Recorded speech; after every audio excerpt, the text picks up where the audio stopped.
Далее для освещения событий первой половины дня ко мне присоединяются мои коллеги, которые расскажут о событиях в экономике, спорте и чрезвычайных происшествиях. А пока начнем с курса валют.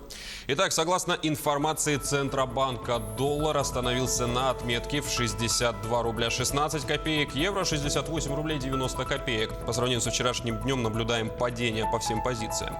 Все позиции обмена в Якутске сегодня, так же как и вчера, за Восточным банком. Покупает доллар за 61 рубль 95 копеек, а продает за 62,28. Евро Банк Восточный покупает за 68 рублей 51 копейку, а продает за 69 рублей и 2 копейки.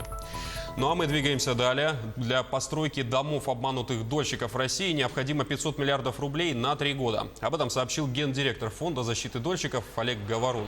Всего в стране сейчас насчитывается около 200 тысяч обманутых дольщиков. В реестре проблемных объектов находится более 3000 домов. Напомню, что с 1 июля 2019 года застройщики лишены возможности получать деньги дольщиков напрямую. Средства должны зачисляться на специальный банковский счет, а финансирование строительства должно происходить за счет кредиторов. В Якутске прошли масштабные пожарно-тактические учения на ГРЭС-2. На месте сейчас находится наш корреспондент Сергей Михедов. Сергей, здравствуй, ждем подробностей.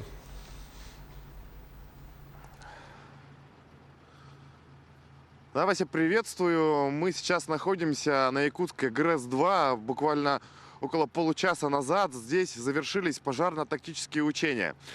По их сценарию возгорание произошло в электроцехе. Сначала огонь пытались тушить сотрудники якутской ГРЭС-2 собственными силами.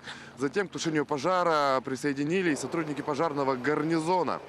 Что хочу отметить, как отметили сами сотрудники якутской ГРЭС-2, такие учения они проводят в первый раз, то есть именно непосредственно зимой. Впервые они испытали системы пожаротушения и совместную работу с пожарным гарнизоном Якутска. И вот как оценили эти учения руководители республиканского МЧС. Давайте послушаем. Объект обусловлен наличием высокотехнологичных опасных процессов. Сегодня отрабатываем вводную по наихудшему сценарию. У нас пожар в помещении трансформаторной подстанции с разливом масла.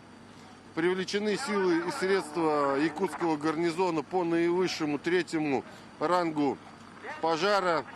В данный момент объявлена условно локализация. Предварительная оценка, могу сделать вывод о том, что гарнизон с поставленными задачами справился. По результатам учения будет проведен разбор с выработкой предложений, и соответствующая информация будет направлена всем заинтересованным структурам. Ну, еще отмечу, что здесь же в этих учениях принимают участие представители районных КЧС. Они сейчас находятся в городе Якутске. Здесь в течение 2 дней проводили отчет о проделанной работе МЧС в этом году. И вот это вот мероприятие для представителей КЧС районных стало, так сказать, практической частью определенной. Они смогли своими глазами увидеть, как работают спасательные службы нашей столицы. Вася, тебе слово. Да, Сергей, спасибо. Ну а мы двигаемся далее и переходим к новостям экономики. В случае, если человек продолжает работать еще 10 лет после достижения пенсионного возраста, он может рассчитывать на почти 2-кратное увеличение пенсионных выплат. Об этом заявили в Пенсионном фонде России, а подробнее об этом расскажет мой коллега Иван Лазаренко. Иван, за счет чего произойдет такое довольно существенное увеличение?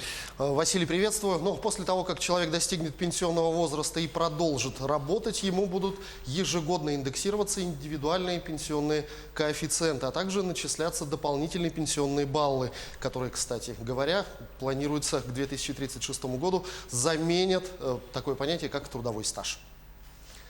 Это новости экономики на Якутия-24, в студии Иван Лазаренко. Пенсионные выплаты россиянам увеличатся в случае ухода на заслуженный отдых позже положенного. Пенсии вырастут за счет индивидуального пенсионного коэффициента, а также фиксированной выплаты на соответствующие коэффициенты. Эти коэффициенты применяются, если выход на пенсию по старости откладывается не менее чем на 1 год и увеличиваются за каждый полный отложенный год, но не более чем на 10 лет, рассказал председатель Пенсионного фонда России Антон Дроздов. Он подчеркнул, что в 2019 году за назначением отложенной пенсии в ведомство обратились около 30 тысяч россиян. После выхода на пенсию число накопленных индивидуальных пенсионных коэффициентов умножаются на их актуальную стоимость. Если пенсионер захочет работать дальше, проведенную индексацию никто уже не отменит. Аэрофлот с 25 декабря закрывает бесплатный доступ в бизнес-залы аэропортов Якутска, Иркутска и Новокузнецка владельцам платиновых бонусных карт и пассажирам класса «Бизнес», сообщается на сайте перевозчика. В качестве компенсации пассажирам обеих категорий будут начислять по 3000 миль. Пассажирам бизнес-класса также будут дарить ваучер на 2000 рублей, которым можно воспользоваться при оплате последующей перевозки и дополнительных услуг на собственных рейсах Аэрофлота в течение 1 года с даты его оформления. В республике подавляющее большинство заявок на выдачу льготной ипотеки под 2% годовых поступило от жителей Якутска, сообщил во время заседания Совета органов местного самоуправления глава региона Айсен Николаев. Он поручил руководителям районов усилить работу по информированию населения на местах и оказать всестороннюю помощь молодым семьям для приобретения жилья по данной программе. Напомню, с декабря молодые семьи Дальнего Востока могут приобрести жилье в ипотеку под 2% годовых. Как сообщил Айсен Николаев, в банке уже поступило свыше 700 заявок, порядка 170 из них предварительно одобрены. Глава призвал усилить работу по помощи молодым семьям из районов республики в оформлении 2% ипотеки, ведь такие решения не каждый день принимаются руководством государства. Эту возможность нам надо использовать на все 100% для всей республики, резюмировал Айсен Николаев. Для государственных и частных управляющих компаний создали мобильное приложение, которое со временем заменит диспетчеров. С помощью приложения жильцы смогут вызывать сантехников, электриков и слесарей без звонков диспетчерам. Инвестиции в проект составили 40 миллионов рублей, рассказали в разработавшей технологию компании МТС. С помощью сервиса также можно передавать показания счетчиков, оплачивать коммунальные и коммерческие услуги, управляющие компании участвовать в электронных голосованиях и всевозможных опросах. Россияне не намерены экономить на праздновании Нового года. При этом каждый 5-й россиянин будет использовать кредитные средства и залезет в долги, чтобы купить подарки или отправиться в путешествие, следует из результатов опроса жителей страны. Большинство россиян планируют потратить на празднование Нового года столько же или больше, чем в прошлом году. Экономить намерены лишь 14%, а 7% опрошенных значительно увеличат траты на торжество. Более половины респондентов, это 51%, будут делать подарки родным и близким. На второе место россияне поставили желание собрать семью и друзей за новогодним столом. Это планируют сделать 36,5%. Кроме того, каждый 10-й намерен отправиться в новогоднее путешествие. При этом часть расходов россияне будут покрывать за счет кредитов. Так, 11% опрошенных собираются прибегнуть к кредитным средствам, чтобы накрыть новогодний стол. 22% чтобы купить подарки, еще 22,5% на путешествие. На предстоящих новогодних каникулах будут трудиться 58% россиян. При этом 22% из них предстоит полноценная 5-дневная рабочая неделя. В предыдущие годы, по оценке экспертов, в январские праздники выходили на работу около 40% граждан. Значительная часть работников, которые не уйдут на каникулы, задействована в сфере услуг, которая функционирует без выходных. Немало и тех, кто предпочитает трудиться в праздники, чтобы получить дополнительный заработок или отгулы. В начале января будут трудиться продавцы, официанты, водители, медики и преподаватели. Ну а я напомню, что 31 декабря для работников бюджетных организаций в нашей республике объявлено выходным днем, а суббота 28 декабря – это рабочий день. На этом у меня все. Оставайтесь в курсе экономических событий на нашем канале. Василий, ну а я передаю слово тебе и обещаю, что актуальная информация обязательно появится в наших следующих выпусках. Да, спасибо за информацию, Иван. А я напомню, что с экономической ситуацией в стране нас ознакомил мой коллега Иван Лазаренко. И далее мы переходим к событиям за рубежом. Мировые новости в эфире.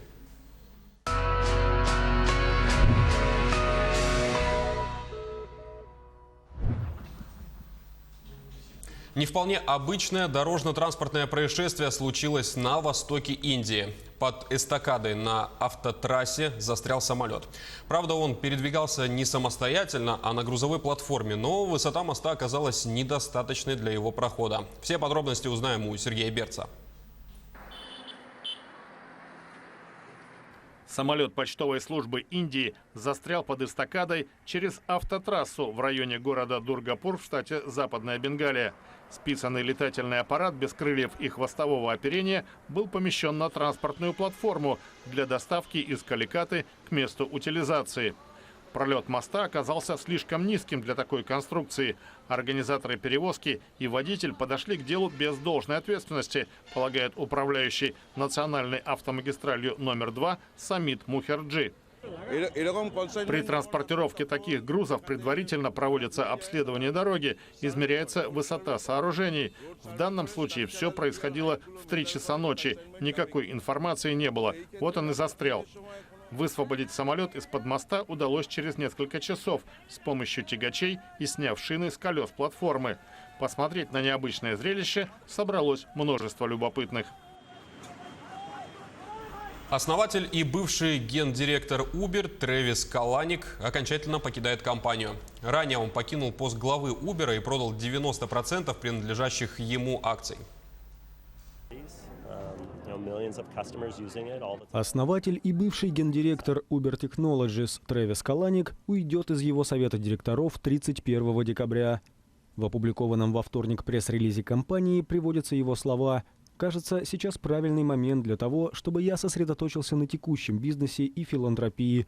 Я буду болеть за будущее Uber со стороны».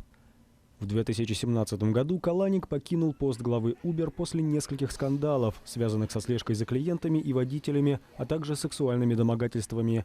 Место в совете директоров он тогда сохранил. В последние пару месяцев Каланик практически вышел из капитала Uber, продав 90% принадлежащих ему акций компании за $2,5 миллиарда.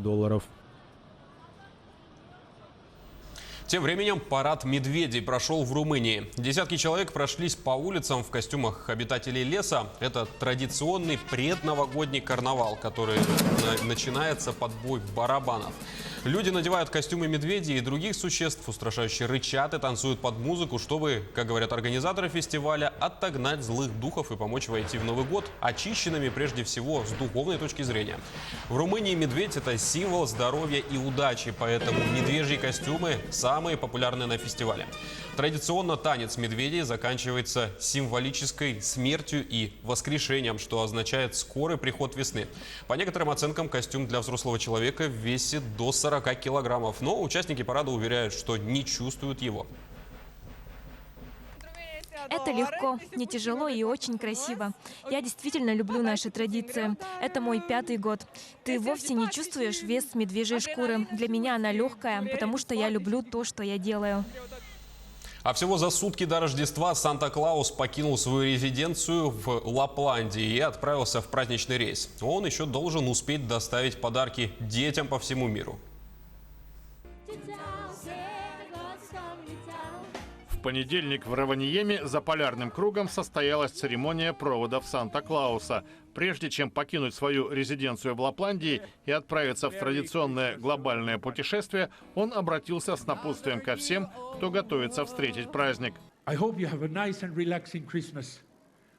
Надеюсь, что вы проведете прекрасное и уютное Рождество в кругу друзей и родных. Не забудьте оглянуться вокруг и стать другом для одиноких людей. Речь прозвучала по-фински и по-английски. Под музыкальный аккомпанемент в исполнении провожающих Санта сел в запряженные оленем сани. Его первая остановка – Северный полюс. Там предстоит загрузиться подарками. Затем оленей станет больше, и они понесут Санту по всем уголкам мира, где его с нетерпением ждут дети.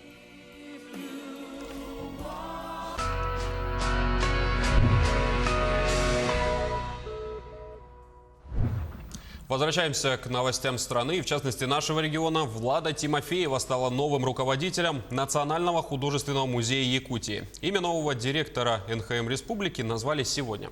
Влада Тимофеева – это заместитель директора Национального художественного музея по научной работе. И, как говорят в руководстве республики, сейчас готовится приказ о ее назначении. Затем необходимые документы будут отправлены на антикоррупционную проверку. И только после этого с ней будет заключен контракт на 3 года. А мы переходим к новостям Южной Якутии. Между тем, подходит к завершению 2019 год, объявленный в Российской Федерации годом театра. Для уникального и единственного в республике Нерюнгринского театра актера и куклы год был насыщенным и интересным. С Нерюнгрин на связи наш корреспондент Екатерина Павлова. Екатерина, здравствуйте. Расскажи, пожалуйста, с какими итогами Нерюнгринский театр провожает уходящий год и какие планы на будущее? Василий, здравствуй. В Нерюнгринском театре в 2019 году прошла череда культурных мероприятий, новые спектакли, выставки, фестивали. Так театр стал участником 8-го фестиваля «Желанный берег», где представил свои 2 постановки. Это детский спектакль «Гулливер» и драматический спектакль «Любишь, не любишь». Также был впервые в районе проведен детский смотр-конкурс «Золотой ключик», в котором приняли участие очень много дошкольных организаций со своими выступлениями, где детей отбирали на финальный конкурс, и они стали победителями. В этом году конкурс повторится. Также театр сделал совместную постановку с отделом ГИБДД Нерюнгринского района в рамках профилактической акции «Внимание, дети». А что еще было в этом году, мы узнаем у Петра Скрябина, директора театра актера и куклы. Здравствуйте, Петр. Скажите, пожалуйста, что вы можете сказать вслед уходящему году театра? Поделитесь своими впечатлениями. Ну, что можно сказать? Во-первых, спасибо большое, что этот год состоялся у нас в России, год театра. И благодаря этому, наверное, у нас как бы и в нашем театре произошло очень много разных интересных событий, наши фестивали, как бы, да, ну, наверное, все знают, что у нас прошел фестиваль, наш межрегиональный фестиваль театра кукол «Туллук». Были обменные гастроли с городом Братском, театр Терелямы. Вот. Участвовали мы и в республиканском нашем фестивале «Желанный берег».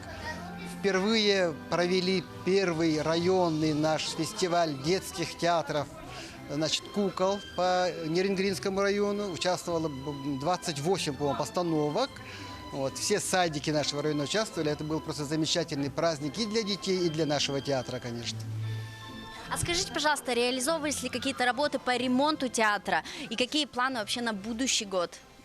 Ну, по ремонту, конечно, сложновато, но, тем не менее, в этом году мы получили из федерального бюджета поддержку на новые постановки.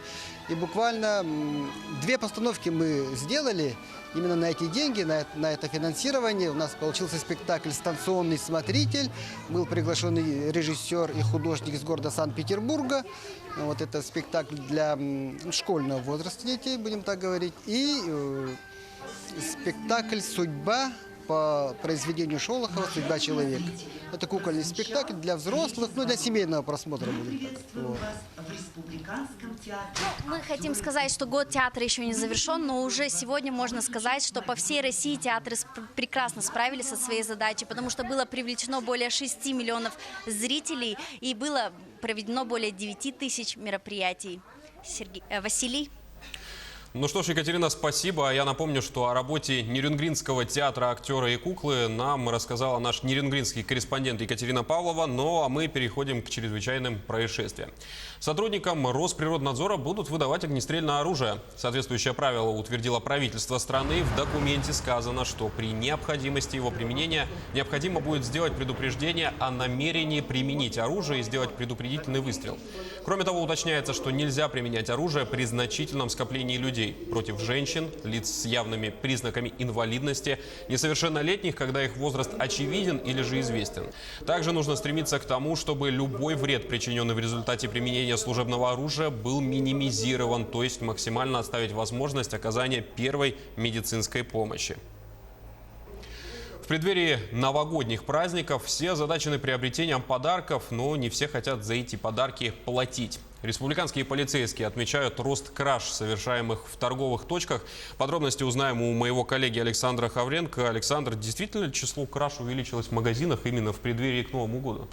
Да, Василий, только за прошедшие сутки в полицию поступило аж 5 заявлений о кражах из магазинов. Причем предпочтения у преступников совершенно разные, от игровых приставок до продуктов питания.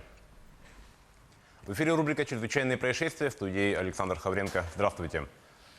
К 2 годам условно лишения свободы приговорены 2 жителей Вилюйского района. Суд признал их виновными по статье «Незаконная добыча водных биологических ресурсов», совершаемой с применением самоходного транспортного средства группой лиц по предварительному сговору. причинившее крупный ущерб. Преступление было выявлено сотрудниками полиции в ходе проведения операции «Путина-2019». Тогда на одном из участков побережья реки Вилюй, недалеко от поселка Кызылсыр, осужденные были застигнуты при незаконном вылове 15 видов биологических ресурсов, в том числе особей сибирского сетра, чира и других, на общую сумму свыше 33 тысяч рублей. Кроме условного срока, рыбакам придется еще и возместить материальный ущерб.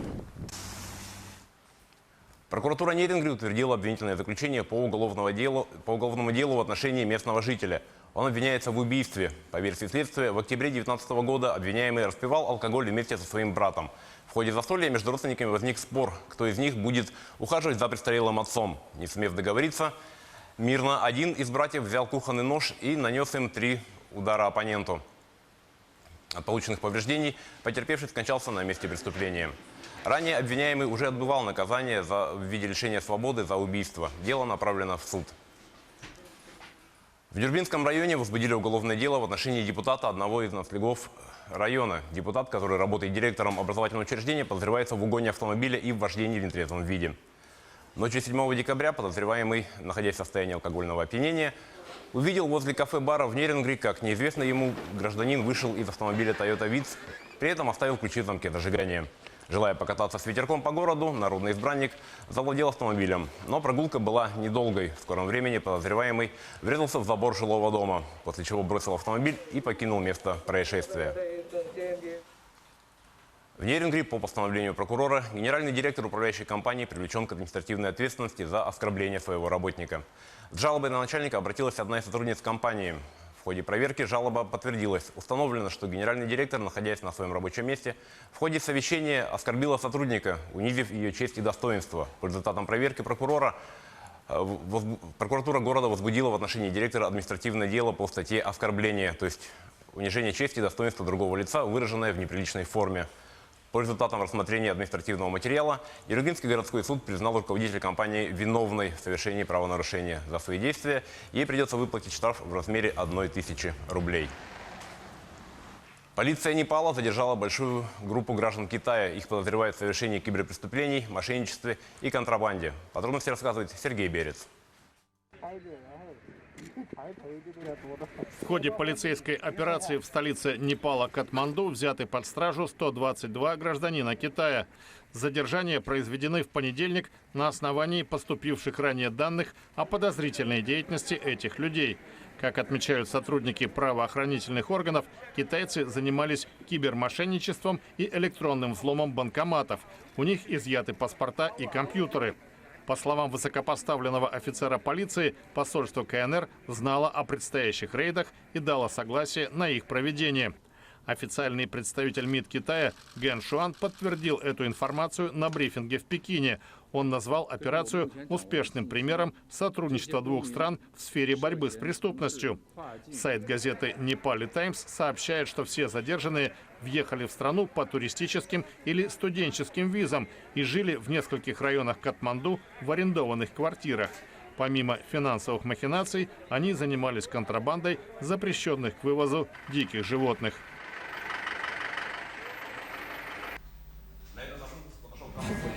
О происшествиях в мире, стране и республике мы расскажем в следующих выпусках новостей. Василий, на этом у меня все. Александр, спасибо за информацию. Я напомню нашим телезрителям, что о чрезвычайных происшествиях рассказал мой коллега Александр Хавренко. И мы переходим к другим событиям. До Нового года остались считанные дни. И именно в этот период люди заняты украшением своих квартир и домов. К такому делу каждый, как правило, подходит индивидуально. А где в Ленске приобрести самую красивую елку, узнавала моя коллега Мария Крутихина. Перед Новым годом походы в магазины становятся ежедневными. Кто-то закупает продукты, кто-то подарки. Но у нас сегодня другая миссия. Мы покупаем украшения для новогодней елки. Перед Новым годом полки магазинов пестрят выбором елочных украшений. Самый бюджетный и безопасный вариант – игрушки из пластика. Они не бьются, если надоели, меняй хоть каждый год. Соберем недорогой набор для украшения елки. 12 игрушек вполне хватит для 1,5-метровой елки. Стоимость от 300 рублей. За гирлянду размером более метра мы отдали 1000 рублей. За мишуру – 100 рублей. Завершать бюджетный вариант будем старой доброй звездой на макушку. Такую можно приобрести за 50 рублей. На этот комплект украшений мы потратили около 1500 рублей. у нас есть и как пластиковые игрушки, так и стеклянные игрушки. Но, конечно же, больше всего спросом пользуются пластиковые игрушки, потому что все-таки они более практичные, более удобные в использовании, то есть и дешевле. На втором месте по популярности игрушки из стекла, в основном в виде шара. Их цена начинается от 100 рублей и выше. Все зависит от размера и формы. Те, кто любит эксклюзив, покупают игрушки ручной работы. Они могут быть выполнены из ткани, ваты и прочих материалов. Они действительно эксклюзивны. Одна такая игрушка может стоить до 1000 рублей. Представьте, во сколько обойдется увешать ими целую ель. Лучше получить такую в подарок.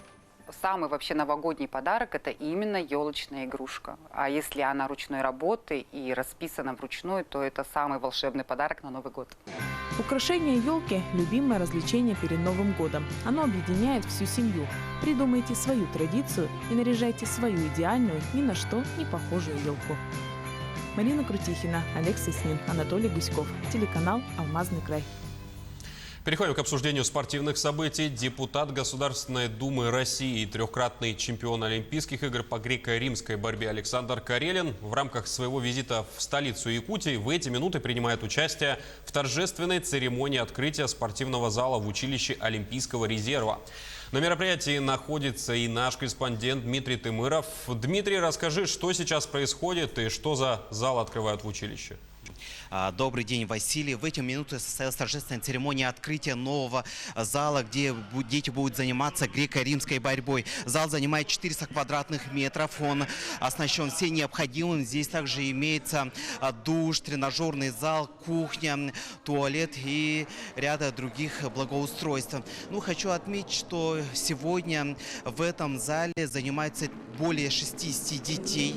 Также хочется отметить, что за это время, начиная с 2016 года, здесь уже воспитали 2 мастера спорта и 3 кандидата в спорт. А более подробно об этом нам рассказал тренер. Да, в данный момент у нас занимается около 30 деток маленьких, да. Так что в этом зале, конечно, ребята получают удовольствие заниматься. Уже зал отличный, все условия созданы. Самое главное, конечно, чтобы они этот вид спорта полюбили, добросовестно относились. И я уверен, что в ближайшие 5-6 лет эти ребята начнут показывать хороший результат, достойный. 3 года я уже здесь работаю. Вначале, конечно, было непросто совмещать с вольниками в одном зале. Сейчас все условия созданы. Самое главное — трудиться и добиваться высоких результатов. То, что мы будем в ближайшее время это и делать. В торжественной церемонии открытия нового зала принял участие олимпийский чемпион Александр Карелин. В эти минуты здесь ему проводят экскурсию по объекту. Хочется отметить, что греко-римская борьба вошла в программу Олимпийских игр в 1896 году. В 1900 году его убрали, и вновь он вернулся в программу Олимпийских игр в 1906 году и с тех пор является самым захватывающим и самым грандиозным видом спорта. На этом у меня все. Более подробно в вечерних выпусках новостей. Дмитрий, спасибо. Будем ждать вечерних выпусков новостей. Продвигаемся далее. Внеочередное общее собрание членов РУСАДА приняло решение не соглашаться с вердиктом Всемирного антидопингового агентства. Теперь этот спор должен разрешить спортивный арбитражный суд. А подробности узнаем в рубрике «Спорт» у Полины Долинской. Полина, что еще стало известно по поводу антидопингового скандала? Здравствуй, Василий. Как стало известно, руководство РУСАДА намерено комментировать решение общего собрания о неприятии санкций ВАДА только после того, как получит протокол заседания.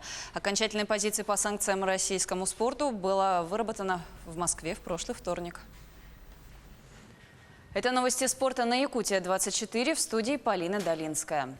Внеочередное общее собрание членов РУСАДА приняло решение не соглашаться с вердиктом Всемирного антидопингового агентства только до того, пока не получит протокол заседания. Теперь этот спор должен разрешить спортивный арбитражный суд. Окончательная позиция по санкциям к российскому спорту была выработана в Москве в прошлый вторник. На пресс-конференции с журналистами встретился президент Олимпийского комитета России Станислав Поздняков. Поручить генеральному директору РУСАДА Юрию Ганусу 27 декабря 2019 года направить в ВАДА уведомление о несогласии РУСАДА с решением исполкома ВАДА 9 декабря 2019 года о несоответствии РУСАДА Всемирному антидопинговому кодексу, последствиях такого несоответствия и условиях восстановления статуса РУСАДА. Чемпионат России по фигурному катанию стартует 26 декабря в Красноярске. Участие в нем примут ведущие российские фигуристки, такие как Алена Косторная, Александра Трусова и Анна Щербакова. Также в Красноярск прилетели Евгения Медведева, Елизавета Туктамышева, Софья Самодурова и другие лидеры российского женского одиночного катания. В Москве прошла встреча хоккейных клубов ЦСКА и «Металлург» в рамках чемпионата континентальной хоккейной лиги. Результат встречи – счет 3-2 в пользу армейцев. Заброшенными шайбами в составе победителей отметился Михаил Григоренко и Максим Шалунов. У «Металлурга» на 10-й минуте отличился Сергей Мазякин. Андрей Нестрашев на 33-й минуте также отметился результативным вбросом в ворота противника. ЦСКА следующий матч домашней серии проведет 25 декабря с московским «Динамо». «Металлург» днем позднее сыграет в гостях с рижским «Динамо». Кубок России по волейболу среди женщин. Финал 4 стартует в Казани. Волейболистки московского и казанского «Динамо», «Локомотива» из Калининградской области и «Уралочки» из Свердловской области поборются на площадке за кубок. Финал 4 пройдет в Казани с 25 по 26 декабря. За право сыграть в решающем матче казанская «Динамо» встретится с «Локомотивом», а московская «Динамо» с «Уралочкой». Финальный матч и игра за бронзу пройдет 26 декабря. В социальной сети Instagram мошенники взломали страницу трехкратной чемпионки России Сарданы Трофимовой. Мошенники опубликовали в аккаунте чемпионки информацию о ДТП, в котором пострадала ее мама и погиб дядя. В публикации был размещен призыв отправить деньги на банковский счет.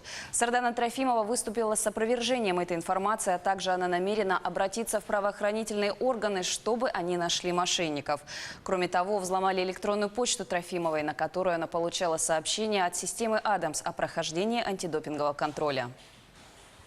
Якутский мини-футбольный клуб «Заря» выиграл у саратовской «Волги» в своем последнем матче первого круга высшей лиги России. Встреча прошла в Московской области и завершилась со счетом 3-1. В составе якутян результативными ударами отметился Яник Самплей, Никита Рычков и Афанасий Федоров. Единственный мяч саратовской команды забил Роман Сенаторов. По итогам 13 встреч первого круга регулярной части чемпионата российские футболисты занимают 7-е место в турнирной таблице конференции «Запад». В активе команды 20 очков. Отмечу, что ближайший преследователь «Зари» московская «Динамо» еще не сыграла свой заключительный матч первого круга. В рамках 13-го тура «Динамовцы» на выезде встретятся с югорским «Газпром Бурением». В первом матче второго круга соревнования «Заря» сойдется с московским клубом КПРФ-2. Встреча состоится 22 января. На этом у меня все. Будьте в курсе спортивных событий на Якутия-24. Василий, передаю тебе слово. Полина, спасибо. Ну а я напомню, что о спортивных событиях в стране и мире нам рассказала Полина Долинская. Сейчас переходим к среднесуточной погоде в крупных городах Якутии. Итак, в Алдане в минус 24 градуса, ветер 3 метра в секунду, давление 716 миллиметров ртутного столба и идет снег. Снег идет и в Ленске. На термометрах также минус 24, облачно, ветер дует со скоростью 3 метра в секунду.